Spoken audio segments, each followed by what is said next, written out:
السلام عليكم ورحمة الله وبركاته. بسم الله الرحمن الرحيم. رب اشرح لي صدري ويسر لي أمري واحلل عقدة من لساني يفقهوا قولي. سبحانك لا علم لنا إلا ما علمتنا إنك أنت العليم الحكيم. ربي زدني علما. அல்ஹம்துலில்லாஹ். ஸோ இப்போ நம்ம கடந்த 2 வாரங்களா சர்ஃப்ல எப்படி வினைச்சொல் அப்படின்றத எப்படியெல்லாம் மாத்துவாங்க, சர்ஃப்னா என்ன, எப்படி செய்யணும் அப்படின்றத பார்த்தோம். சர்ஃப்னா பல வார்த்தைகளா ஒரு வார்த்தைய மாத்துறது தான் சர்ஃப் அப்படின்னு சொல்லுவோம். ஸோ அப்படி இருக்கும்போது 4 காலங்களா அல்லது 3 காலங்களா அ அரபு மொழிய பொறுத்தவரைக்கும் பிரிப்பாங்க. கடந்த காலம் அப்படின்னு சொல்லி ஒண்ணு, நிகழ் மற்றும் வருங்காலம் அப்படின்னு ஒண்ணு, ஏவல் வினக்கள் அதாவது ஒரு விஷயத்த செய்யாத அப்படின்ற மாதிரி 2 இதுவா பிரிப்பாங்க. அப்ப இந்த மாரி கடந்த கால வினைச்சொல் அப்படின்னு சொல்லும் பொழுது, அதுக்கு குறைந்தது 3 எழுத்துக்கள் இருக்கணும். அல்லது 4, 5, 6 எழுத்துக்கள் கூட இருக்கும். அப்ப அதுல 3 எழுத்து அப்படின்னு சொல்லும்போது, அத ஐன், லாம்ன்னு அசல்ல 3 எழுத்தா வச்சுக்குருவாங்க. அத பேசிக்கா வச்சு மத்த வினைச்சொற்கள எப்படி மாத்தணும் அப்படின்றத நம்ம பார்த்தோம். என்னவா மாத்துவாங்கன்னு கேட்டா, ஒரு செயல அவன் செஞ்சான், நீ செஞ்ச, நான் செஞ்சேன்னு மாத்துறது தான் நம்ம ஏற்கனவே பார்த்த அந்த சர்ஃப் அப்படின்ற ஒரு விஷயம். அப்ப அத எப்படி அந்த 14யும் பண்ணணும் அப்படின்றது. அப்ப அந்த ஃபஅல, ஃபஅலா, ஃபஅலு, ஃபஅலத், ஃபஅலதா, ஃபஅல்னா அதுதான் பேஸ். அத வச்சு கதப கதபா கதபோ, நசரா நசரா நசரோ, ஃபதஹ ஃபதஹ ஃபதஹ அப்படி பிரிப்பாங்க. அப்ப ஃபஅலவ வச்சு தான் மதரசாக்கள்லயோ, காலேஜஸ்லயோ இந்த பாடத்த சொல்லிக் குடுப்பாங்க. காரணம் அததான் அளவீடா வைக்கிறாங்க அறிஞர்கள். அப்ப அத வச்சு நம்மளால படிச்சுக்கிற முடியும் அல்ஹம்துலில்லாஹ். அப்ப இந்த மாதிரி நம்ம 3 எழுத்து வச்சு எப்படி சர்ஃப் செய்யணும், அதுக்கான அர்த்தம் என்ன, என்ன எழுத்துக்கள் ஆட் பண்ணணும் அப்படிங்கிறது எல்லாமே அல்ஹம்துலில்லாஹ் நம்ம பார்த்துட்டோம். ஸோ அதுக்கப்புறம் என்ன பார்த்தோம் அப்படின்னா, அப்ப அந்த சர்ஃப் இப்படி மாத்துறோம் அப்படிங்கும்போது, ஏன் நீ செஞ்ச, நான் செஞ்சேன்னு மாத்துறோம் அப்படின்னு கேட்டா, அந்த செயலை செய்தவர் ஒரு வினைச்சொல் வாக்கியம் அப்படின்னு எடுத்துக்கிட்டா, செயலும் செயலை செய்தவர். அவங்கள ஃபாயில் அப்படின்னு சொல்லுவோம். செயலை செய்யக்கூடியவன் அப்படின்னு. ஸோ அப்ப அந்த மாரி செயலை செய்யக்கூடியவன் அப்படின்னு இருப்பாங்க. அவங்க ஒருமையா, இருமையா, பன்மையா, ஆண்பாலா, பெண்பாலா, நீ செஞ்சேன்னு சொல்றோமா, இல்ல அவன் செஞ்சேன்னு சொல்றாங்களா? அப்ப அதெல்லாம் பார்த்து அந்த சர்ஃப மாத்துவோம் அந்த ஃபேல. அப்ப அதுக்கு ஏத்த மாரி, அப்ப அந்த ஆள் செஞ்சவர் யாரோ, அதுக்கு ஏத்த மாதிரி நம்ம அந்த ஃபேல கட்டமைக்கணும். அதுதான் சொற்கட்டமைப்பு அப்படின்னு சொல்லுவாங்க. அப்ப அதையும் நம்ம பிராக்டிஸ் பண்ணோம். இன்னும் குரான்லயும் இந்த மாரி தான் இருக்கும். அப்ப அவர்கள் செய்தார்கள் அப்படின்னு வரும்போது, அல்லாஹ் ஃபஅலு அப்படின்னு யூஸ் பண்ணியிருப்பான். அதுவே நாங்கள் செய்தோம் அப்படிங்கும்போது, அன்சல்னா நாங்கள் இறக்கினோம் அப்படிங்கையில அன்சல்னா அப்படின்னு அல்லாஹ் சொல்றான். அப்ப அந்த மாரி ஆளு எத்தன பேரு, செய்தவர்கள் யாருங்கிறத பொறுத்து தான் அந்த ஃபெயல் ஒருமை, இருமை, பன்மை, ஆண்பால், பெண்பாலா மாறுது. ஸோ இத பார்த்துட்டு நம்ம அடுத்து என்ன செஞ்சோம் அப்டின்னா அசல் எழுத்துக்கள் அப்படின்றது வெறும் 3 எழுத்த கொண்ட வினைச்சொற்கள். அதுல இருந்து தான் 4 எழுத்து, 5 எழுத்து, 6 எழுத்து அப்படிங்கிறது பிரியும். அப்ப 4 எழுத்துக்கள் அப்படின்னு சொல்லும்போது, அது மொத்தம் 3 வடிவங்கள்ல வரும். அஃஅல, ஃபஅல, ஃபாஅல. ஸோ ஐன் லாம்ங்கிறது அசல் ஒரிஜினல் ஸ்பெல்லிங். அது கூட ஒரு அலிஃபோ, ஒரு ஐன் கலிமாவோ அப்படி சேரும் பொழுது, அது 4 எழுத்துக்களா மாறுது. அதுக்கு மொத்தம் 3 வடிவங்கள்ல இருக்கு. அப்ப அஃஅல, ஃபஅல, ஃபாஅலன்னு வினைச்சொல் இல்ல. அந்த மாதிரி வேற எழுத்துக்கள் கொண்ட வினைச்சொற்கள் இருக்கு. அப்ப அன்சல, அர்சல, அக்ரம, அஹ்சனன்னு தனித்தனியா படிக்க முடியாது. அத ஞாபகம் வச்சுக்கணும். அதனால அஃஅல அப்படின்றத ஒரு பேட்டர்னா வச்சுக்கிட்டா, நம்ம அத வச்சு மத்த வினைச்சொற்கள படிச்சிரலாம்.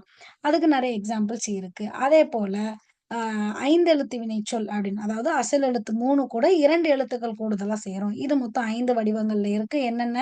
தஃபஅல, தஃபாஅல, இஃப்தஅல, இன்ஃபஅல, இஃப்அல்ல அப்படின்னு சொல்லி இந்த 5 வடிவங்கள். இதுலயும் நெறைய குரான் வசனங்கள் இந்த மாதிரியான வடிவங்களை கொண்ட வினைச்சொற்கள வச்சு நெறைய வசனங்களும் இருக்கு. அதெல்லாம் நம்ம போக போக பார்க்கலாம். அதேபோல 6 எழுத்து வடிவங்கள்ல மொத்தம் 4 வடிவங்கள் இருக்கு. அதுல 1 தான் நம்ம மேக்ஸிமம் படிப்போம். அதாவது அசல் எழுத்து 3 கூட கூடுதலா இன்னொரு 3 எழுத்துக்கள் சேர்றது அப்படின்னு மொத்தம் 6 எழுத்துக்கள் வந்துரும். அது 4 வடிவங்களா இருக்கு. அதுல ஒரு வடிவம் இஸ்தஃஅல அப்படின்னு இந்த ஒரு வடிவம் தான் குரான்ல அதிகமா வந்திருக்கு அப்படிங்கிறனால, நம்ம அந்த வடிவத்த படிக்க போறோம். இஸ்தஃஅல. அப்ப அந்த இஸ்தஃஅலல அலிஃப், சீன், தான்ற முதல் 3 எழுத்துக்கள் கூடுதல் எழுத்துக்கள். ஒரிஜினல் ஸ்பெல்லிங் அந்த ஐன், லாம் தான். அப்ப அந்த ஐன், லாம்க்கு பதிலா வேற எழுத்துக்கள் வரும். இஸ்தஃபர, அ இஸ்தஸ்கா, இஸ்தஹசன, இஸ்தஆன இந்த மாரி வந்து வேற வேற வினைச்சொற்கள் வரும். ஸோ இந்த மாரி பார்த்துட்டு அப்ப கூடுதல் எழுத்துக்கள் வரும்பொழுது அதோடைய சொற்கட்டமைப்பு மாறுமா அப்படின்னு கேட்டா கிடையாது. அதே ஃபஅல, ஃபஅலா, ஃபஅலு தான் எத்தனை எழுத்துக்கள் வந்தாலும் வரும். ஒரே மாரி தான் சர்ஃப் செய்யணும். சொற்கட்டமைப்பு செய்யணும் அப்படின்றத நம்ம பார்த்துட்டு, குரான் உதாரணங்களே நம்ம வந்து பார்த்தோம். எப்படி வந்து குரான்ல அல்லாஹ் எப்படிலாம் யூஸ் பண்ணியிருக்கான் அப்படின்றத. இஸ்மி எது, ஃபெயில் எது அப்படின்னு கண்டுபிடிக்கிறதுக்கு ஒரு ஒரு ஒரு குட்டி க்ளூ மாரி குடுக்குறேன். என்ன அப்படின்னா, ஆ மோஸ்ட்லி வந்து இஸ்மா இருந்துச்சுன்னா, அதோடைய ஸ்டார்ட்டிங்ல அலிஃப், லாம் இருக்கும். அத ஞாபகம் வச்சுக்கோங்க. இல்லையா, அலிஃப், லாம் இல்லன்னா அப்ப ஆட்டோமேட்டிக்கா என்ன இருக்கும்? தன்வீன் இருக்கும். அத பார்த்து வச்சுக்கோங்க. இப்ப அன்னாச, ஃபதத் அலிஃப் லாம்ல இருக்கு. தொய்ரன் இப்ப இது இஸ்மா ஃபெயலான்னு கண்டுபிடிக்கணும்னா, ஒண்ணு அலிஃப் லாம் இருக்கணும், இல்லன்னா தன்வீன் இருக்கணும். அதுதான் இஸ்முடைய அடையாளம். ஓகேவா?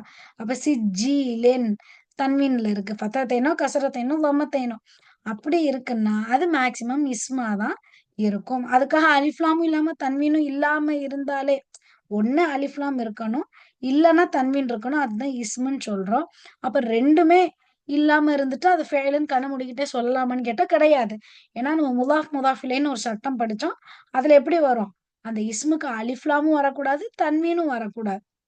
அதுதான் அதோடைய ரூல்ஸ். அதுக்கு இங்க உதாரணம் இருக்கு பாருங்க. நஸ்ருல்லாஹி அல்லாஹ் உடைய உதவி வரும்போது, அப்ப அல்லாஹ் உடைய உதவின்னு சொல்லும்போது, அங்கே அலிஃப் லாமும் போடாம, தன்வீனும் போடாம தான் இங்க நஸ்ரு அப்டின்ட்டு இருக்கு. அப்ப அந்த மாரி நம்ம வந்து எல்லா வார்த்தைகளையும் வெறுமனே அலிஃப் லாம், தன்வீன வச்சு கண்டுபிடிச்சிட முடியுமான்னு கேட்டா இல்ல. பட் முக்காவாசி இப்பதான் புதுசா நீங்க ஃபெயலுன்னு ஒண்ணு என்டர் ஆயிருக்கீங்க படிக்க. அதனால இப்போ உங்களுக்கு சூறாக்களையோ, துஆக்களையோ, ஏதாவது அரபிக் வாசகங்களையோ பார்க்கும் பொழுது, உங்களுக்கு இது இஸ்மா, ஃபெயலான்னு கன்ஃப்யூஷன் வரக்கூடாது பார்த்தீங்களா? அத கண்டுபிடிக்கிறதுக்கு தான் நான் சொல்லிக்கிட்டு இருக்கேன். ஸ்டார்ட்டிங்ல அலிஃப் லாமோ, எண்டிங்ல தன்வீனோ இருந்துச்சுன்னா, அது வந்து 100% என்னவா தான் இருக்கும்? ஃபெ இஸ்மா தான் இருக்கும். அலிஃப் லாமும் இல்ல, தன்வீனும் இல்ல அப்படின்னு சொன்னா, அது இஸ்மா இருக்க 50% சான்ஸ் இருக்கு. ஃபேலா இருக்க 50% சான்ஸ் இருக்கு. இப்ப இந்த வார்த்தை அலிஃப் லாம், தன்வீன் இல்ல. அப்ப இது ஃபேலாவும் இருக்கலாம், இஸ்மாவும் இருக்கலாம். அப்ப இது எதுன்னு கேட்டா, இது வந்து ஃபெயில். ஓகே. அதே மாரி ஃபஅல அப்படின்ற இந்த வார்த்தையிலயும் அலிஃப் லாம் தன்வீன் இல்ல. ஆனா இது வந்து இஸ்மா ஃபெயலான்னு கேட்டா, இது வந்து ஃபெயல் தான். இப்ப ஆனா ரப்புக்கா வேர்ட் இருக்கு. இதுலயும் அலிஃப் லாம் தன்வீன் இல்ல. ஆனா இது இஸ்மா ஃபெயலா? இது ஒரு இஸ்ம். ஓகே. ரப்புக்க உன்னுடைய இறைவன். இங்க செயல் எதுவுமே இல்லையே. இஸ்முனா ஒரு வார்த்தையா இருக்கும். ஃபெயல்னா ஒரு செயலா இருக்கும். ஒரு ஆக்ஷன குறிக்கும். இப்ப ஃபஅலனா செய்தான். அர்சலனா அனுப்பினான். ஜஅலண்டா ஆக்கினான். அப்படின்னு ஒரு செயல வந்து குறிப்பிடுது. ஆனா இப்ப ரப்புக்க உன்னுடைய இறைவன். தைரன் பறவை கூட்டம். இதுல என்ன செயல் இருக்கு? சிஜ்ஜீலின் சுடப்பட்ட கற்கள். அப்ப அந்த சுடப்பட்ட தான் சிஜ்ஜில். சுடப்பட்டால என்ன இருக்கு ஃபெயலு? ஒண்ணுமே செயல் வந்து இங்க இல்ல. அப்ப சுட்டான் அப்டின்னா அது ஒரு ஃபெயல். ஆனா சுடப்பட்டது அப்டின்றது ஒரு ஃபெயல் கிடையாது. அப்ப அந்த மாரி அர்த்தத்த வச்சு கண்டுபிடிக்கலாம். அர்த்தம் தெரியாத பட்சத்துக்கு இந்த மாரி அடையாளங்கள வச்சு நீங்க கண்டுபிடிச்சுக்கலாம். ஓகேவா? அப்ப இந்த மாரி இசம், ஃபெயல் இருக்கும். ஹர்ஃப் உங்களுக்கு ஏற்கனவே தெரியும். ஃபீ, இலா, அலா அப்படின்னு வரக்கூடிய ஹர்ஃப்கள் தான். அதுல ஒண்ணும் இன்ஷா அல்லாஹ் பிரச்சனை இருக்காதுன்னு நெனைக்கிறேன். அதோட அர்த்தங்கள் மட்டும் தெரிஞ்சுக்கிட்டா போதும். அப்ப இந்த மாரி நம்ம வந்து நெறைய ஃபெயல்கள வந்து குர்ஆன் வசனத்துல பார்த்தோம். அதேபோல அந்த 4 எழுத்து, 5 எழுத்து, 6 எழுத்து வரும்பொழுது, வாக்கியங்கள் எப்படி அமைக்கணும் அப்படிங்கிறது தான். எத்தன எழுத்து வந்தாலும் சரி, அதோட சர்ஃபு ஒரே மாரி தான் இருக்கும். ஃபஅல, ஃபஅலா, ஃபஅலு அப்படின்ற அந்த பேட்டர்ன்ல தான் இருக்குன்ற பட்சத்துல, அதுல செய்தவன் ஒருமையா, இருமையா, பன்மையா, ஆண் பாலா, பெண் பாலா அப்படின்றத பார்த்துக்கிட்டு நம்ம என்ன செய்யணும்? அதனுடைய ஃபெயல வந்து ஒருமை, இருமை, பன்மையா நம்ம வந்து ஆக்கணும். இப்ப வந்து இதுல வந்து கஸ்ஸரல் வலது அப்படின்னு இருக்கு. அப்படின்னா என்ன அர்த்தம்? கஸ்ஸர உடைத்தான், அல் வலது சிறுவன். அப்ப சிறுவன் உடைத்தான். ஓகே. கஸ்ஸர அவன் உடைத்தான். ஓகே. அவன் ஒரு ஆண் உடைத்தான். ஃபஅல ஃபஅல, ஃபஅலா, ஃபஅலு அந்த மாரி கஸ்ஸர, கஸ்ஸரா, கஸ்ஸரு அந்த சர்ஃப்ல கஸ்ஸர அவன் ஒரு ஆண் உடைத்தான். அந்த அவன் ஒரு ஆண் இங்க யாரு? அல் வலதுன்னு தெளிவா இவங்க தான் வந்துருச்சு. அப்ப அல் வலது. அப்ப இது இஸ்மு, இது வந்து ஃபெயலா இருக்கு. சாரி. கஸ்ஸரங்கிறது ஃபெயலா இருக்கு. வலதுங்கிறது இஸ்மா இருக்கு. அப்ப ஒரு ஃபெயல கொண்டு ஆரம்பிச்சா அதுதான் வினைச்சொல் வாக்கியம். அப்ப அதுல அந்த செயல் இருக்கு. செயல செஞ்சவங்க இந்தா இருக்காங்க. செயல செஞ்சவங்களோட அடையாளம் தம்மா. ஓகேவா? ஸோ இந்த மாதிரி வருது. இப்ப அதே மாதிரி இங்க ஒரு வார்த்தை இருக்கு. இன்தஷரத்தில் நிஅமத்து. இன்தஷர அப்படின்னா பரவுறதுன்னு அர்த்தம். இப்ப இந்த இன்தஷர அப்படிங்கிறது ஆக்சுவலா என்ன அப்படின்னு கேட்டீங்கன்னா, மொத்தம் 5 எழுத்து ஃபேல். ஓகே. இன்தஷரத் அப்படின்னு இங்க இருக்கு. இந்த ரத் என்னது? அந்த ஃபஅலத், தப்பத் அப்படி வந்துச்சு பார்த்தீங்க, அந்த இத்த உட்டுருங்க. ஓகேவா? ஸோ வந்து மீதி இருக்கிறது தான் ஃபெயில். அப்ப எத்தன எழுத்து மொத்தம்? அலிஃபு, நூனு, தா, ஷீனு, ரா. அப்ப இது வந்து 5 எழுத்து அப்படின்னா, அசல் எழுத்து எத்தன மொத்தம்? 3 தான் இருக்கும். அசல் எழுத்து எப்பவுமே 3 தான். கூடுதல் எழுத்து தான் 1, 2, 3 எவ்வளோ வேணா ஆட் ஆகும். அப்ப இன்தஷர அப்படிங்கிறதுல எது அசல் எழுத்துன்னு கேட்டீங்கன்னா, நூனு, ஷீனு, ரா. நஷர அப்படின்னா பரவியது. இன்தஷர அப்படின்னாலும் பரவுச்சு அப்படின்னு அர்த்தம். ஓகேவா? அப்ப இன்தஷரங்கிறது 5 எழுத்து வினைச்சொல். சரி. அப்ப இன்தஷர, இன்தஷரா, இன்தஷரு, இன்தஷரத் அப்படின்னு இருக்கு. அவள் பரவினாள் அப்படின்னு இருக்கு. ஓகே. அவள் ஒரு பெண் பரவினாள். அந்த அவள் யாருப்பா? அப்படின்னு சொல்லி பார்த்தா, அந்நியமத்தோ. நியமத்துனா என்ன? அருட்கொடை. சரி, அருட்கொடை ஏன் இப்படி அவ பரவினா அப்படின்னு சொல்லி வந்திருக்கு அப்படின்னு கேட்டீங்கன்னா, அந்நியமத்து அப்படின்றது பெண்பால் வார்த்தை. அதனால இந்த பெண்பால அவள் பரவினாள் அப்படின்ற மாரி குடுத்துருக்கோம். அப்ப இதுக்கு அர்த்தம் வந்து பெண்பால்னா, பெண்பாலா தான் பெண்களா தான் இருக்கணும்னு அவசியம் இல்ல. இந்த ஃபெயல்கள் எல்லாமே பார்த்தீங்கன்னா, எந்த ஃபெயலா இருக்கட்டும், 3 எழுத்தோ, 4 எழுத்தோ, 5 எழுத்தோ, 6 எழுத்தோ, எந்த காலத்துல வந்தாலும் சரி, மனுஷங்களுக்கு மட்டும் தான் செயலுன்றது கிடையாது. சிறுவன் தூங்கினான், பூனைக்குட்டி தூங்கியது. ஓகேவா? அப்ப கதவு திறந்தது. நம்ம கண்ண திறந்து பார்க்கிறது. எதுக்கு வேணா நம்ம என்ன செய்யலாம்? சொல்லலாம். ஓகேவா? ஸோ அப்படி வந்து இப்ப குழந்தை கத்தியது, நாய் கத்தியது. நாய் குரைத்தது அப்படின்னு சொல்றோம். ஆனா கத்துச்சு அப்படின்னு தானே பேசுறோம். அப்ப அந்த மாதிரி ஓநாய் பார்த்தது, சிங்கம் பார்த்தது, முதியவர் பார்த்தார். ஸோ என்ன சொல்ல வரேன் அப்படின்னா, விலங்குகளா இருக்கட்டும், பறவைகளா இருக்கட்டும், அல்லது பொருட்கள், கதவு, வீடு இந்த மாரி பொருட்களா இருக்கட்டும், விஷயங்களா இருக்கட்டும், இல்ல மனுஷங்களா இருக்கட்டும், எல்லாத்துக்குமே ஃபெயல் ஒண்ணு தான். மனுஷங்களுக்கு மட்டும் தான் இதெல்லாம் யூஸ் பண்ணுவாங்க. அப்படி கிடையாது. எதுவா இருந்தாலும். ஓகேவா? இப்ப வந்து கசரன்னு இருக்கு உடைத்தான். வலது மட்டும் தான் மனுஷன் மட்டும் தான் இத உடைப்பானா? இல்ல. ஒரு மாடு வந்து என்ன செய்யுது? எதையோ வந்து உடைச்சிருச்சுன்னு வைங்க. ஏதோ ஒரு இடத்துல ஏதோ சாப்பாடு வச்சோம். அந்த பக்கெட்டு என்னத்தையோ ஒண்ணு வந்து உடைச்சு விட்டுருச்சு பிளாஸ்டிக்க. அப்ப என்ன சொல்லுவோம்? மாடு உடைச்சிருச்சு. அப்ப கஸ்ஸர அல் சௌரு அல்லது அல் பக்கரத்து. பக்கரத்துன்னு நீங்க யூஸ் பண்ணீங்கன்னா, பசுமாடுன்னு யூஸ் பண்ணீங்கன்னா, இந்த பெண்பால் வார்த்தை கசரத் அப்படின்றது மாறும். அப்ப அந்த மாரி ஆண் பாலோ, பெண் பாலோ ஒருமை, இருமை பன்மை இதத்தான் நீங்க பார்க்கணுமே தவிர, அது மனுஷனா, இல்ல பொருளா அது நம்ம பார்க்க தேவையில்ல. அது ஆளுக்கு ஏத்த மாரி இந்த வினைச்சொல்ல நம்ம மாத்திக்கிறலாம். ஓகேவா? இப்ப வந்து அம் இன்தஷர அப்படின்ட்டு இருக்கு ஃபேல. அப்ப பரவினாள் அப்படின்னு இருக்கு. ஸோ எது பரவுச்சுன்னு பார்த்தா, அருட்கொடை. அல்லாவின் அருட்கொடை இந்த பூமியின் மீது பரவியது அப்படி சொல்லப் போறோம். அப்ப நம்ம என்ன சொல்றோம்? பரவுச்சு அப்படிங்கும்போது, இன்தஷரத் அந்நியமத்து. ஸோ அப்ப இங்க பெண்பாலா வந்ததுக்கு ரீசன் பெண்பால் வார்த்தை. ஸோ ஜெண்டர் தான் முக்கியம். பாலினம் தான் முக்கியமே தவிர, அது பொருளா, விஷயமா, மனுஷனா, விலங்காங்கிறது விஷயம் இல்ல. ஓகேவா? ஓகே. ஸோ அதே மாரி பெரியவங்க, சின்னவங்களுக்கும் எந்த டிஃபரன்ஸும் இல்ல. தகல்லம மூசா. மூசா அலைஹிஸ்ஸலாம் பேசினாரு. குர்ஆன்ல வரும். தகல்லம மூசா அப்டின்ட்டு. தகல்லமல்லாஹு மூசா தக்லீமா அப்டின்ட்டு ஆக்சுவலா வரும். அல்லாஹ் மூசாவிடம் பேச்சாக ஒரு பேச்சை பேசினான் அப்டின்னு சொல்லிட்டு வரும். தகல்லமல்லாஹு மூசா. அப்ப அல்லாஹ் வந்து மூசாவிடம் பேசினார். அல்லது இப்ப இங்க தகல்லம மூசா, மூசா பேசினார் அப்டின்னு இருக்கு. இப்போ ஒரு குட்டி குழந்தை பேசுது. ததக பதகன்னு பேசிக்கிட்டு இருந்தது. இப்ப பார்த்தா கொஞ்சம் நல்லா வாய் பேச ஆரம்பிச்சிருச்சு. அப்ப என்ன சொல்லுவோம்? குழந்தை பேசுச்சு. அப்பயும் என்னதுதான் தகல்லம திஃப்லு. திஃப்லுன்னா குழந்தை. அப்ப தகல்லமன்ற அதே ஃபெயல தான் நம்ம என்ன செய்யணும்? யூஸ் பண்ணணும். அப்ப இந்த அர்பு பொறுத்தவரைக்குமே இந்த சின்னவங்க, பெரியவங்கன்ற வித்தியாசமும் இல்ல. பொருட்கள், விலங்குகள், மனிதர்கள் அப்படின்ற வித்தியாசமும் இல்ல. எல்லாத்துக்குமே ஒரே மாதிரி தான் ஒரே மாரி தான் நம்ம ஏற்கனவே பார்த்திருப்போம். ஹாதா அப்படின்னு யூஸ் பண்ணுவோம். இது, இவன். ஓகேவா? அது வந்து பொருட்களா இருக்கலாம், விஷயங்களா இருக்கலாம், எதுவா வேணா இருக்கலாம். ஆனா சொல்லும்போது ஒரே மாரி தான் சொல்லுவோம். அந்த மாதிரி தான் இங்க ஃபெயல்களும் இருக்கு. அப்ப ஆண்பால், பெண்பால் ஒருமை, இருமை, பன்மை தான் நம்ம பார்த்துக்கணும். இப்ப நான் செய்தேன் அப்படிங்கையில, "டு" அப்படின்ற வார்த்தைய சேர்க்கணும்.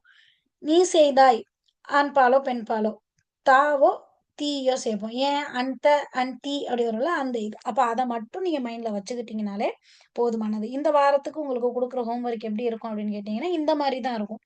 ஆ ஒரு ஒரு இடங்களா கேட்டு, இப்போ ஃபார் எக்ஸாம்பிள் இஸ் என்ன இன்தசர்துன்ன என்ன இடம் இது?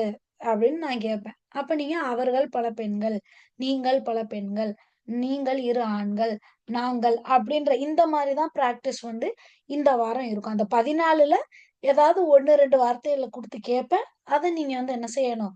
கரெக்ட்டா இப்ப பத்தல் தூ அப்படின்னா இது என்ன அர்த்தம்? என்ன இடத்துல இருக்கு? சீகா என்ன? அப்படின்னு கேட்பேன். இதோடைய சீகா என்ன? சீகா என்னன்னா என்னது? அது ஆண்பாலா? பெண்பாலா? அது சொல்லணும். ஆண்பால் அல்லது பெண்பால் அத சொல்லணும். ஒருமையில இருக்கா? பன்மையில இருக்கா? இருமையில இருக்கா?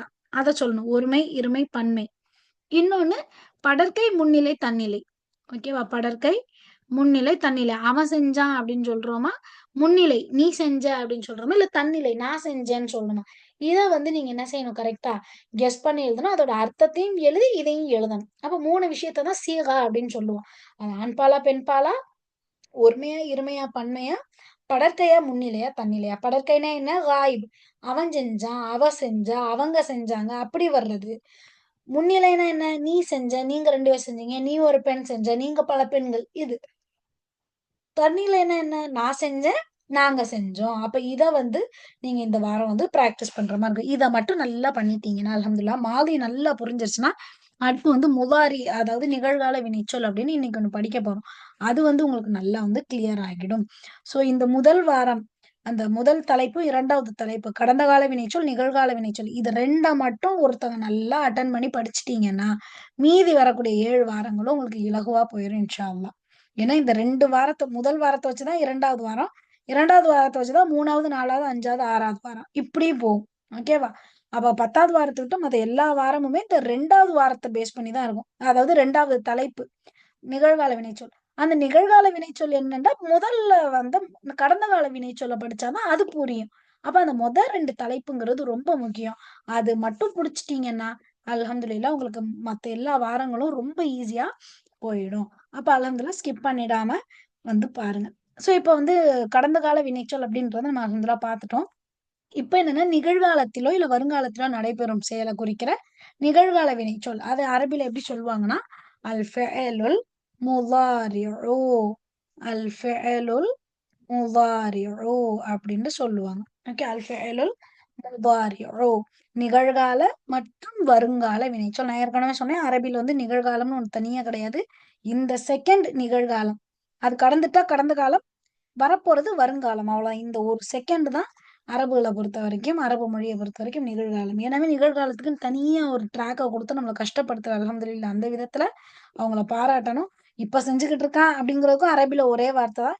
இனிமே செய்வான் அப்படின்றதுக்கும் அரபில ஒரே வார்த்தை தான். அப்ப அத எப்படி கண்டுபிடிக்கிறது? இப்ப செய்றானா, அப்புறமா செய்றானா, நாளைக்கு செய்றானா, நிகழ்காலமா, வருங்காலமா எப்படி கண்டுபிடிக்கிறதுன்னா, நம்ம அந்த வாக்கியத்த படிக்கையிலேயே நமக்கு அது விளங்கிரும். ஓகேவா?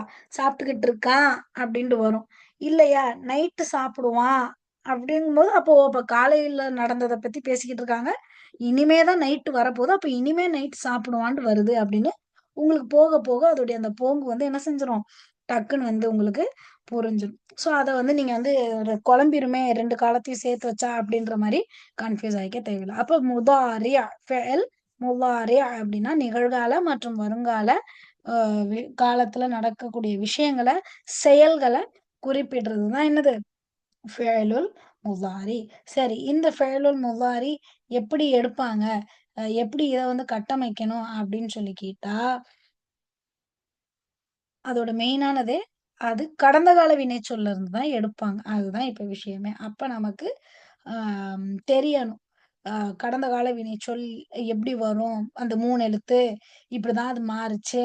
அ எ நீ செஞ்ச, நான் செஞ்சேன், படர்க்கை, முன்னிலை, தன்னிலை இந்த மாதிரி எல்லாம் என்ன செய்யணும்?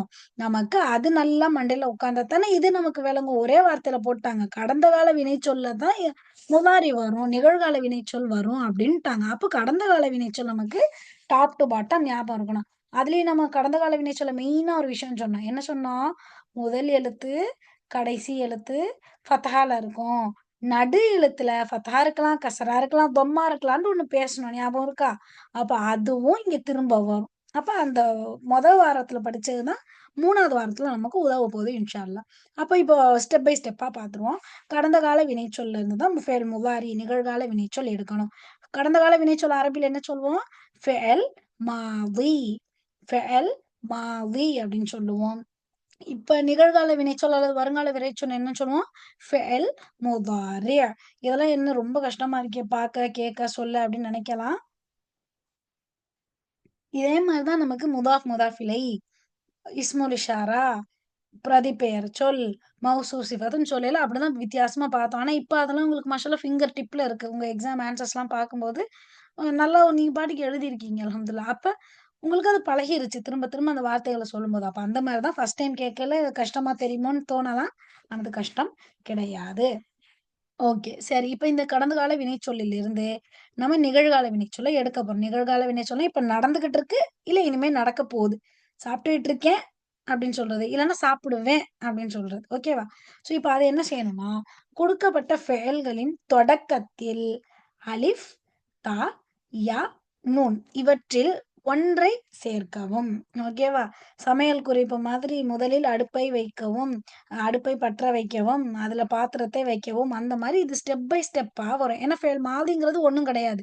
ஃபேல படிக்கணும், எப்படி மாத்தணும் அவ்வளதான். ஆனா இப்ப முதாரிங்கிறது ஸ்டெப் பை ஸ்டெப்பா மாத்தணும். ஓகே 2, 3 ஸ்டெப்ஸ் இருக்கு. அத இன்னைக்கு பாத்துரலாம். அப்ப ஃபர்ஸ்ட் ஸ்டெப் என்ன? கடந்த கால வினைச்சொல் இருக்கும். ஓகேவா? ஃபஅல, நஸர, ஷரிப, கதல அப்படின்னு சொல்லிட்டு இருக்கும் இல்லையா? அந்த ஃபெயலுக்கு ஸ்டார்ட்டிங்ல அலிஃபோ, தாவோ, யாவோ, நூனோ போடணும். ஏன் அப்படின்னு கேட்டா, இது ஒண்ணொண்ணு ஒரு ஒரு அர்த்தத்த குடுக்கும். யாங்கிறது அவன் செஞ்சான் அப்படின்ற அர்த்தத்த குடுக்கும். தாங்கிறது நீ செஞ்சன்ற அர்த்தத்த குடுக்கும். அலிஃப் போட்டா நான் செஞ்சேன்ற அர்த்தத்த குடுக்கும். நூன் போட்டா நாங்க செஞ்சோன்ற அர்த்தத்த குடுக்கும். ஸோ எல்லாத்தையும் ஒரே ஃபெல போட முடியாது. இதெல்லாம் ஒரு ஒரு அர்த்தத்த குடுக்குறனால, இது ஒண்ணொண்ணு ஒரு ஒரு ஃபெயல்ல வரும். அப்ப ஃபர்ஸ்ட் என்ன வரும்? இந்த ஃபஅலக்கு ஸ்டார்ட்டிங்ல இந்த மாரி எழுத்துக்கள போடணும். அதுதான் ஃபர்ஸ்ட் ஸ்டெப். ஓகேவா? 3 எழுத்து கொண்ட அந்த வினைச்சொல் அல்லது 4 எழுத்து, 5 எழுத்துலாம் நாளைக்கு பார்த்துக்கலாம். இப்ப முதல்ல 3 எழுத்து கொண்ட வினைச்சொல்லுல தொடக்கத்தில் அத்தைன இத ஈஸியா ஞாபகம் வச்சுக்க எப்படி சொல்லுவாங்கன்னா, அத்தைன இத அப்படியே சேர்த்து ஒரு வேர்டா எழுதுனீங்கன்னா, ஹம்ஸா ஃபத்ஹா அ, தா ஃபத்ஹா யா சுக்கூன் அத்தை, நூன் ஃபத்ஹா ந, அத்தைன அப்படின்னு சொல்லுவாங்க. அது வந்து ஈஸியா ஞாபகம் வச்சுக்கணும். அந்த 4 எழுத்துக்கள் என்னென்னங்கிறத ஞாபகம் வச்சுக்கணுன்றதுக்காக இந்த மாரி சொல்லுவாங்க. அப்ப இந்த 4 எழுத்துக்கள் ஏதாவது ஒண்ண ஆட் பண்றது தான் ஸ்டெப் நம்பர் 1.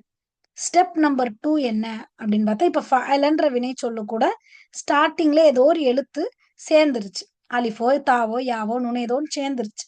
இப்ப 2வது என்ன அப்படின்னா, இந்த எழுத்த சேர்த்ததுக்கு அப்புறமா 2வது எழுத்துக்கு சுக்குன் வைக்கணும். இந்த அலிஃபு, தா, யா இதெல்லாம் சேர்த்ததுக்கு அப்புறமா 2ஆம் எழுத்துக்கு சுக்குன் வைக்கணும். அதாவது கலிமாக்குன்னு அர்த்தம். ஓகே. இப்ப 2வது எழுத்துன்னா நம்ம என்னன்னு கண்டோம்? அப்ப இத என்ன விளங்கிக்கணும்னா, கலிமாக்கு சுக்குன் வைக்கணும்னு அர்த்தம். இப்ப 2வது எழுத்துண்டா குழப்புமே அப்படின்னு ஆயிரக்கூடாது. ஏன்னா யா சேர்க்கும்போது தான் வந்து 2வது வார்த்தையா எழுத்தா போயிருச்சு. ஆனா நம்ம படிச்சது என்ன? ஃபான்றது ஃபர்ஸ்ட் கலிமான்னு படிச்சோம். ஆனா இப்ப இப்படி குழப்புதே அப்படிங்கும்போது தான் என்ன செஞ்சுக்கிறணும்? யாவ சேர்த்ததுக்கு பிறகு 2வது எழுத்து. ஓகேவா? அப்படி பார்த்தா கலிமா தான் அந்த 2வது எழுத்துல இருக்கும். ஸோ நீங்க யா சேர்த்த பிறகு 2ஆம் எழுத்துன்னு சொல்லுங்க. இல்ல வெறுமனே கலிமான்னு ஏதாவது ஒண்ண மைண்ட்ல ஃபிக்ஸ் பண்ணிக்கோங்க. ஓகேவா? ஸோ அந்த எழுத்துக்கு என்ன செய்யணுமா? சுக்குன் வைக்கணுமா? ஓகேவா? எப்படி வந்து சட்டியை வைத்தவுடன் எண்ணெய் ஊற்றவும், கடுகை போடவும்ன்ற மாரி முதல்ல மாவு எடுத்துக்கங்க. அதுல யா, தா, அலிஃப், நூன் ஏதாவது ஒரு எழுத்த சேருங்க. அதுக்கப்புறம் 2வது எழுத்தா உட்கார்ந்திருக்கக்கூடிய கலிமாக்கு ஒரு சுக்குன வைங்க. அடுத்து என்னன்னா, இறுதி எழுத்துக்கு பொம்மா வைக்கணும். இறுதி எழுத்து நம்ம என்ன படிச்சோம்? எழுத்தும், கடைசி எழுத்தும் ஃபத்ஹாலயே இருக்கும்னு மாதிக்கு படிச்சோம். இப்ப என்ன ஆயிருச்சு? அந்த கலிமாக்கு சுக்குன் வந்துருச்சு. லாம் கலிமாக்கு பொம்மா வந்துருச்சு. ஓகேவா? ஸோ இங்க ஸ்டார்ட்டிங்ல ஒரு எழுத்து சேர்த்துட்டோம். யா சேர்த்துட்டோம். 2வது எழுத்துக்கு சுக்குன் வச்சுட்டோம். கடைசி எழுத்துக்கு பொம்மா போட்டோம். ஸோ இந்த யாவுடைய ஹரக்கத் என்ன? யாவோ, தாவோ, அலிஃபோ, நூனோ இதுக்கான ஹரக்கத் என்ன அப்படின்னு கேட்டீங்கன்னா, ஃபத்ஹா தான். ஓகேவா? கஸ்ரா, பொம்மாலாம் கிடையாது. ஃபத்ஹா தான் போடணும். அப்ப எழுத்து இப்ப மொத்தம் 4 எழுத்தா போயிருச்சு. யாவையும் சேர்த்துட்டோம்னா 4 எழுத்தாயிருச்சு முதாரிக்கு. அப்ப யான்றது முதல் எழுத்து அதுக்கு ஃபத்ஹா, ஃபான்றது இப்ப சுக்குன் வாங்கிருச்சு 2வது எழுத்து. கடைசி எழுத்து லாம் வந்து தம்மா பெற்றுச்சு. ஃபத்ஹால இருந்தது தம்மாக்கு மாறிருச்சு. அப்ப இப்ப சொல்லுங்க, இது வந்து மாதி படிச்சா தானே இப்ப உங்களுக்கு இது புரியும். இப்படிதான் இத மாத்தணும். திடுதிப்புன்னு எடுத்து ஃபா ஐன் லாம் இருக்கு, ஸ்டார்டிங்ல யா சேர்க்கணும், ரெண்டாவது சுக்குன் வைக்கணும், கடைசிக்கு லம்மா போடணும் அப்படின்னா உங்களுக்கு என்னன்னே விளங்காது. அப்போ ஃபர்ஸ்ட் ஃபெயில் மாதி நல்லா கடந்த கால வினைச்சொல் நல்லா புரிஞ்சா தான் அடுத்த ஃபெயில் முதாரிக்கு நம்ம வர முடியும். சரி. அப்ப இப்போ வந்து என்ன செஞ்சுட்டோம்? முதல்ல ஒரு அலிஃபோ, தாவோ, அத்தைன ஓகேவா? அத்தைன ஷார்ட்டா வச்சுக்கோங்க. அத்தைனவ சேர்க்கணும். அடுத்து ஃபா கலிமாக்கு சுக்குன் வச்சு, லாம் கலிமாக்கு வம்மா. ஓகேவா? இதுதான் செகண்ட், தேர்ட் ரூல். அடுத்து என்னன்னா, ஆண்பால் பன்மை வார்த்தைகளில் ஆண்பால் பன்மை வார்த்தைகளில் அந்த ஃபெயல்கள் என்னெல்லாம் இருக்கோ அதோடைய இறுதி எழுத்துக்கு வாவ் நூன் சேர்க்கணும். ஞாபகம் இருக்கா? நம்ம நகுல வந்து படிச்சிருப்போம். ஆண்பால் பன்மை, பெண்பால் பன்மை அப்படின்னு சொல்லி படிச்சிருப்போம். அப்ப அந்த ஆண்பால் பன்மை என்னென்ன? வாவ் நூன் அப்படின்னு சொல்லுவோம். முஸ்லிம், முஸ்லிமூன, மோமின், மோமினூன, காஃபிருன், காஃபிரூன. அப்ப அந்த வாவ் நூன் சேர்த்தாலே அது என்னதுதான்? ஆண்பால் பன்மையின் அடையாளம். அப்ப அந்த மாரி அந்த வினைச்சொல் 14 இருக்கு பார்த்தீங்களா? ஃபஅல, ஃபஅலா, ஃபஅலு அந்த மாதிரி அந்த 14 வினைச்சொல்லுக்குமே தான் இப்ப நம்ம பேசிக்கிட்டு இருக்கோம். 14க்குமே ஸ்டார்ட்டிங்ல ஒரு எழுத்து அத்தைனல ஒரு எழுத்து சேர்க்கணும். 2வது எழுத்து சுக்குன் வைக்கணும். கடைசி எழுத்த தம்மு செய்யணும். இது எல்லாமே 14க்குமே தான் நம்ம பேசிக்கிட்டு இருக்கோம். 1க்கு 2க்கு இல்ல. எல்லாத்தையுமே இப்படிதான் மாத்தணும். First step. அடுத்து ஆண்பால் பன்மை வார்த்தை எதுவோ அதுக்கு வந்து என்ன செய்யணும் நம்ம? வாவ் நூன் சேர்க்கணும். அப்ப ஆண்பால் பன்மை எங்கெல்லாம் வரும்? மொத்தம் அவர்கள் பல ஆண்கள் செய்தார்கள்னு வரும். நீங்கள் பல ஆண்கள் செய்தீர்கள் வரும். வேற எங்க ஆண்பால் பன்மை வரும்? வேற எங்கேயும் இந்த 2 இடத்துல தான் வரும். அப்ப அந்த 2 இடத்துலயுமே அது எங்கெங்கன்றதெல்லாம் நம்ம இன்னும் ஃபேல் வச்சு சர்ஃப் வச்சு பார்ப்போம். இப்போதைக்கு மைண்ட்ல வச்சுக்கோங்க. ஆண்பால் பன்மை 2 இடத்துல வரும். அவர்கள் பல ஆண்கள், நீங்கள் பல ஆண்கள். இந்த 2 இடத்துலயுமே வாவ் நூன் அப்படின்றது வந்து வரும். ஓகே. சரி அப்ப பெண்பால் பன்மைக்கு அலிஃப் தா சேர்க்கணுமோ அப்படின்னு கேட்டீங்கன்னா அதுதான் இல்ல. பெண்பால் பன்மைக்கு நூன் மட்டும் சேர்த்தா போதும். பெண்பால் பன்மைக்கு நூன் மட்டும். அப்ப பெண்பால் பன்மை எந்தெந்த இடத்துல எல்லாம் வரும்? அவர்கள் பல பெண்கள் செய்தார்கள், நீங்கள் பல பெண்கள் செய்தீர்கள் அப்படின்னு இந்த 2 இடத்துல தான் வரும். அப்ப இந்த 2 இடத்துலயுமே ஃபெயலுடைய லாஸ்ட்ல நூன் சேர்ப்பீங்க. ஓகே. ஆண்பால் பன்மைனா லாஸ்ட்ல வந்து வாவ் நூன் சேர்க்கணும். பெண்பால் பன்மைனா லாஸ்ட்ல நூன் மட்டும் சேர்க்கணும். இது ஒண்ணு. ஓகே. ஃபர்ஸ்ட் ஸ்டெப் என்ன? யாவோ, அலிஃபோ, தாவோ, நூனோ சேர்க்கிறது. செகண்ட் ஸ்டெப் வந்து ஃபா கலிமாக்கு ஃபத்தஹால இருக்கும் அது ஃபெல் மாதில. ஆனா இப்ப முதாரியா மாத்தும்போது அது சுக்குன் ஆயிடுது. அடுத்து லாம் கலிமான்னு ஒண்ணு இருக்கும் லாஸ்ட் எழுத்து. அது வந்து ஃபத்தஹால இருந்தது இப்ப பொம்மாவா மாறி போச்சு.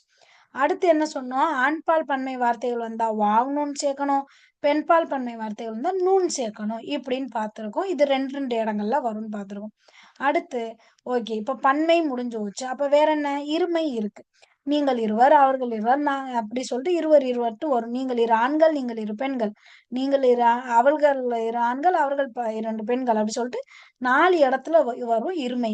அப்ப அந்த இருமை ஆண்பாலா இருக்கட்டும், பெண்பாலா இருக்கட்டும். இருமையின் அடையாளம் என்னன்னு நம்ம படிச்சிருக்கோம். கலமுன், கலமானி, ஃபரசுன், ஃபரசானி, கிதாபுன், கிதாபானி அப்படித்தானே படிச்சோம். அப்ப அலிஃப் நூன் தானே அதோடைய இருமை அடையாளம். அதேதான் இங்கேயும். நான் ஏற்கனவே சொன்ன மாதிரி போன 3 மாசத்துல படிச்ச நஹு ரூல்ஸ் கண்டிப்பா இங்கேயும் வரும். அப்ப இருமையின் அடையாளம் அலிஃப் நூன். அப்ப அந்த அலிஃப் நூனை தான் என்ன செய்யணும்? ஃபேலோட லாஸ்ட்ல அந்த இருமையோட அடையாளம் அலிஃப் நூனை சேர்த்துட்டாலே உங்களுக்கு தெரிஞ்சிடும். ஓகே இது இருவர் தான் செய்யறாங்க அப்படின்னு. அது ஆண் பாலா பெண் பாலன்றது பக்கத்துல இருக்க வார்த்தைகளெல்லாம் பார்த்து நம்ம ஈஸியா கண்டுபிடிச்சுக்கலாம். ஸோ அது ஒரு விஷயம் இல்லை. ஸோ இப்போதைக்கு நீங்க மைண்ட்ல வச்சுக்க வேண்டியது இருமையின் அடையாளமா நம்ம வந்து என்ன செய்யணும்? அவர்கள் இரு ஆண்கள், அவர்கள் இரு பெண்கள், நீங்கள் இரு ஆண்கள், நீங்கள் இரு பெண்கள் எல்லாத்துக்குமே கடைசியில அலிஃப் நூன் சேர்க்கணும். அடுத்து இன்னொரு பாயிண்ட் வந்து நீங்க நோட் பண்ணி வச்சுக்கோங்க. என்னன்னா, நீ ஒரு பெண் செய்தாய். இந்த இடம் ஓகேவா? நீ ஒரு பெண் செய்தாய் அப்படின்னா என்ன? முன்னிலையில வரக்கூடிய பெண் பால் ஒருமை. ஓகேவா? முன்னிலையில வரக்கூடிய பெண் பால் ஒருமை. பெண் பாலோட ஒருமை என்ன வரும்? நீ ஒரு பெண் செய்கிறாய் அப்படின்னு வருது பாத்தீங்களா? அங்க மட்டும் ஃபெயல்ல வந்து என்ன செய்யணும் அப்படின்னா யானுன் சேர்க்கணும். யானுன். ஓகேவா? யானுன் சேர்க்கணும். நம்ம இதுக்கு முன்னாடி வந்து பன்மையா இருந்தா வாவ் நூன், இருமையா இருந்தா அலிஃப் நூன் சொன்னோம்ல. ஆனா அதே மாதிரி ஒரே ஒரு இடத்துல மட்டும் நீ ஒரு பெண் செய்தாய் அப்படின்னு சொல்லக்கூடிய முன்னிலை பெண்பால் ஒருமை. ஓகேவா? அதுல மட்டும் வார்த்தையின் கடைசியில, செயலின் கடைசியில யானுன் சேர்க்கணும். இத மட்டும் மைண்ட்ல வச்சுக்கங்க. இந்த பாயிண்ட்ட வந்து நான் இங்க ஸ்க்ரீன்ல வந்து ஆட் பண்ணல. அதனால இத நீங்க நோட் பண்ணி வச்சுக்கங்க. ஓகேவா? ஸோ இதெல்லாம் ஒரு ஒரு தடவ ஸ்டெப்பா நம்ம போயிட்டோம். அடுத்து இப்ப நீங்க யோசிச்சு பார்த்தீங்கன்னா, ஃபெயலுடைய ஸ்டார்ட்டிங்ல ஒரு எழுத்து யாவோ, ஃபாவோ யாவோ, தாவோ, லாமோ யாவோ, தாவோ, அலிஃபோ, நூனோ சேர்க்கணும். ஓகே. இப்ப தா சேர்த்துருக்கோம்னு வைங்க. இப்ப தஃபாலு அப்படின்னு இருக்கு. முதல் எழுத்துக்கு ஹரக்கத் வந்து ஃபத்ஹா தான். இந்த ஃபா கலிமாக்கு ஹரக்கத்து சுக்கூனா மாத்திட்டோம். லாம் கலிமாக்கு ஹரக்கத்து தம்மாவா மாத்திட்டோம். இதுதான் ஸ்டெப்புன்னு சொல்லிட்டாங்க. இப்படித்தான் பண்ணணும்னு சொல்லிட்டாங்க. ஓகே. இப்ப ஐன் கலிமாக்கு மட்டும் ஹரக்கத்த காணோமே! அ ஃபத்ஹாவும் வரும், கஸ்ராவும் வரும், தம்மாவும் வரும்னு சொன்னோமே! நிகழ்கால கடந்த கால வினை சொல்லல. ஐன் கலிமா ஹரக்கத்துல எது வேணா பெறும். அதே மாரி தான் இப்பயும். ஐன் கலிமா எந்த அடையாளத்த வேணா பெற்று வரலாம். இப்ப கடந்த காலத்துல ஃபத்ஹானா இங்கேயும் ஃபத்ஹா. கடந்த காலத்துல கஸ்ரானா இங்கேயும் கஸ்ரா. அப்படி கிடையாது. 3 ஹரக்கத்துல எது வேணாலும் பெற்று வரும். அது என்னென்ன பெற்று வரும்? ஐன் கலிமாவோட ஹரக்கத் என்னங்கிறத தான் நாளைக்கு கிளாஸ்ல இன்ஷா அல்லாஹ் பார்க்க போறோம். இதுவே ஐயோ! ரொம்ப பெருசா தெரியுதோ அப்படின்னு தோணும். தியரியா பார்க்கையில இப்படி தெரியுமா? அதோடைய சர்ஃப்க்கு போயிட்டா, ச்சே இவ்வளவு தானா? நான் கூட பயந்துட்டேன். அப்படின்ற ஒரு ஃபீல் உங்களுக்கு வரும். ஓகேவா? இன்னும் சொல்லப்போனா ஈஸியா இருக்கும். ஃபில் முதாரி வந்து ரொம்ப ஈஸியா இருக்கும் சொல்றதுக்கு. ஏன்னா இருமையுடைய அடையாளம் அலிஃப் நூனு. பன்மையோட அடையாளம் வாவ் நூனு. அப்ப டக்கு டக்கு டக்கு டக்குன்னு நீங்க வந்து சொல்றதுக்கு உங்களுக்கு ஈஸியா இருக்கும். ஓகேவா? கடந்த கால வினைச்சொல் வந்து முழுசாவே 14 மனப்பாடம் பண்ணணும் நீங்க. ஃபஅல, ஃபஅலத், ஃபஅல்து, ஃபஅல்துமா அப்படி சொல்லிட்டு நீங்க பண்ணணும். ஆனா இது அப்படி கிடையாது. இருமைனா கண்ண மூடிட்டு அலிஃப் நூன போட்டுறலாம். பன்மைனா வாவ்ன்னு ஒண்ணு போட்டுறலாம். ஒருமை பெண்பால்னா யான்னு ஒண்ணு போட்டுறலாம். இந்த மாரி கொஞ்சம் ட்ரிக்ஸ் உங்களுக்கு இருக்கறனால, இது மனப்பாடம் பண்றதுக்கும், படிச்சுக்கிறதுக்கும் இன்ஷா அல்லாஹ் ஈஸியா இருக்கும். ஸோ, இதுல ஐன் கலிமாவோட ஹரக்கத்த மட்டும் இன்னும் நம்ம பார்க்கல. அத நாளைக்கு பார்த்துட்டு, சர்ஃப் எப்படி செய்யலாம் அப்படிங்கிறத வந்து இன்ஷா அல்லாஹ் டிஸ்கஸ் பண்ணிட்டு, ஃபெயல் முதாரிய பிராக்டிஸ் பண்ணிடுவோம். ஸோ, இதோட கிளாஸ் ஃபினிஷ் பண்ணிப்போம். சுப்ஹானக அல்லாஹும்ம வ பிஹம்திக அஷ்ஹது அன் லா இலாஹ இல்ல அன்த அஸ்தக்ஃபிருக வ அத்தூபு இலைக். அஸ்ஸலாமு அலைக்கும் வ ரஹ்மத்துல்லாஹி வ பரகாத்துஹு.